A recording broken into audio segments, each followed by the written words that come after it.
Movie দেখবেন ভাবছেন কিন্তু কি মুভি বুঝতে পারছেন না? তাহলে চলুন আমি আজকে আপনাদের 5টি আইএমডিবি টপ রেটিং মুভির নাম বলবো। তো নাম্বার 5th পজিশনে যে মুভিটি আছে সেটা হচ্ছে গিয়ে জন উইক চ্যাপ্টার 4। এটির আইএমডিবি রেটিং হচ্ছে গিয়ে 7.8। এই মুভিটি জন উইক চ্যাপ্টারের 4th পার্ট।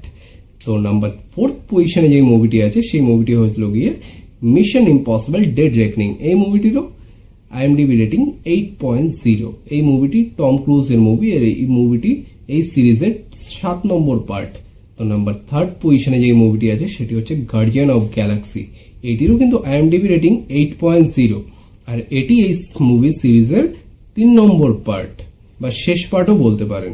তো নাম্বার 2nd পজিশনে যে মুভিটি আছে সেটা হচ্ছে গিয়ে ওপেন হ্যামার। এই মুভিটির আইএমডিবি রেটিং কিন্তু 8.6 আর মুভিটি স্টোরি ওয়াইজ এবং অ্যাক্টিং ওয়াইজ দুটোর দিক দিয়েই অনেক বেটার। আর নাম্বার 1st পজিশনে যে মুভিটি আছে এই মুভিটি বাকি সব মুভিগুলোকেই হার মানিয়ে দিয়েছে কিন্তু। আর এই মুভিটি একটি অ্যানিমেটেড মুভি। মুভিটির নাম হচ্ছে গিয়ে Spiderman across the spider verse. এই মুভিটির আইএমডিবি রেটিং হচ্ছে গিয়ে 8.8।